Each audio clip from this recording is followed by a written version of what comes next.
Hello friends, good morning সকলকে। দেখো সকাল সকাল কিন্তু কাজে লেগে পড়েছি। মোটামুটি 8টা মতো বাজে। এখনই আমি জামা কাপড়গুলো সব বের করে নিচ্ছি, কারণ এই জিনিসগুলো ধুয়ে দেবো সকাল সকাল, তাহলে শুকিয়ে যাবে। না শুকোলে একটা গন্ধ হয়, সেটা কিন্তু একদমই ভালো লাগে না। এখানে আমি বালিশের কভার, বেড কভার, একটা কম্বল, মশারি সব কিছুই কিন্তু নামিয়ে নিয়েছি ধোয়ার জন্য। আর এদিকে দেখো, যে বেড কভারটা এনেছিলাম সেটা কিন্তু মায়ের বিছানায় পেতে দিয়েছি। সুন্দর লাগছে কিন্তু, আমার তো বেশ ভালো লাগছে। তোমাদের কেমন লাগছে কমেন্টের মাধ্যমে জানিও। এখানে আমি সবার প্রথমেই কিন্তু জামা কাপড়গুলোই আগে ভিজিয়ে নিচ্ছি, কারণ এই কাজগুলো আগে না করলে বেশি দেরি হয়ে গেলে পরে আর শুকোতে চায় না।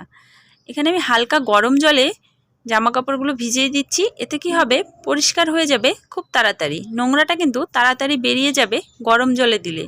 তাই আমি এখানে গরম জলেই দিচ্ছি, যেহেতু বেড কাভারটা সুতির, কোনো অসুবিধা হবে না। এই কাজগুলো যতক্ষণ না হয় মাথার মধ্যে যেন একটা বোঝা হয়ে থাকে। আর এদিকে ভাগ্নি চলে গেছে, মনটাও কিন্তু বেশ খারাপ ছিল। বারে বারে মনে পড়ছিল, আসলে বাচ্চারা এরকমই হয়। ওদেরকে যত তুমি ওদের সামনে থাকবে ততই কিন্তু মনে পড়ে ওদের কথা চলে যাওয়ার পরে।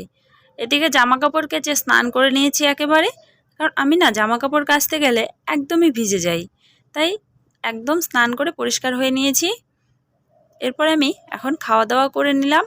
খাওয়া দাওয়া করে ভাবলাম না, জামা কাপড়গুলো একটু উল্টে দিয়ে আসি, কারণ এই একটা সাইডে রোদ পাচ্ছে আর একটা সাইডে পাচ্ছে না। ভাবলাম একটু উলট পালট করে দেই, সেক্ষেত্রে কিন্তু শুকিয়ে যাবে। কারণ না শুকোলে এগুলোর মধ্যে কেমন যেন একটা গন্ধ আসে, সেটা আমার একদমই সহ্য হয় না। তাই আমি চেষ্টা করি এই মোটা জিনিস যদি কাচি, সকাল সকাল কেচে দেওয়ার, যেন তাড়াতাড়ি শুকিয়ে যায়। মশারি শুকোতে তো একদমই সময় লাগে না।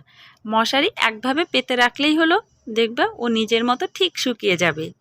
আর এই কম্বলটা প্রায় শুকিয়ে এসেছে, তবুও ভাবলাম না একটু দিয়ে রাখি, তাহলে একসাথেই নিয়ে যাব। এদিকে বিকেল হয়ে গেছে, মা বলেছিল একটু ডাল রান্না করতে, তাই কিন্তু কুকারে আমি ডালের সিটিটা মেরে নিলাম। আর এইদিকে দেখো কি হয়েছে, কুকারে বসিয়ে আমি গেছি মাসিদের বাড়ি। এদিকে মাসি আর আমি দাঁড়িয়ে আছি, দেখি সজনে গাছের ডালটা একদম ভেঙে পড়ে গেল। অনেক সজনে হয়েছে জানো, ডালটা ভেঙে গেল, খুব কষ্ট হচ্ছিল। কারণ পুরোপুরি বাড়তি কিন্তু হয়নি, একটু কচি রয়েছে। সবগুলো নয়, কিছু কিছু হয়ে গেছে, আবার কিছু কিছু কিন্তু কচি রয়েছে। এতগুলো সজনে হয়েছে, সবাই ভেবেছিল যে সবাইকে দেবে, খাবে, কিন্তু এভাবে ডালটা ভেঙে গেল, খুবই খারাপ লাগছিল। কিন্তু কিছু করার নেই, আমরা সবাই মিলে সজনেগুলো ছিঁড়ে নিচ্ছিলাম। মাসি, আমি, সৌরভ সবাই মিলে কিন্তু ছিঁড়ে নিলাম। দেখো কতগুলো সজনে হয়েছে। এই সজনেগুলো কি করা হবে, সবাইকে দিতে হবে। সবাইকে দিয়ে মাসি নিজে খাবে, আর আমাদেরও দিয়েছিল অনেকগুলো। এভাবেই কিন্তু সজনেগুলো শেষ করা হলো। এখানে দেখো রান্নাটা হয়ে গেছে। ডাল করেছি, আর করেছি পাঁপড় ভাজা, মুগ ডাল করেছি। এটাই কিন্তু রাতের জন্য। রাতেরটাই আমি ভাবলাম না আগে তাড়াতাড়ি করে রাখি, তাহলে এগিয়ে থাকবে।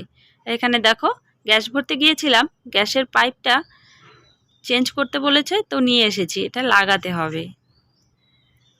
আর রাতের জন্য এখানে আমি দুধ নিয়ে এসেছি। এটা খেয়ে দিয়ে কিন্তু আজকে রাতের ব্লগটা আমি এখানেই শেষ করছি। আর বন্ধুরা, এই কয়েকদিন আমি কেন ব্লগ দিতে পারিনি, সেটা কিন্তু নেক্সট ব্লগে তোমাদের সাথে আমি শেয়ার করব।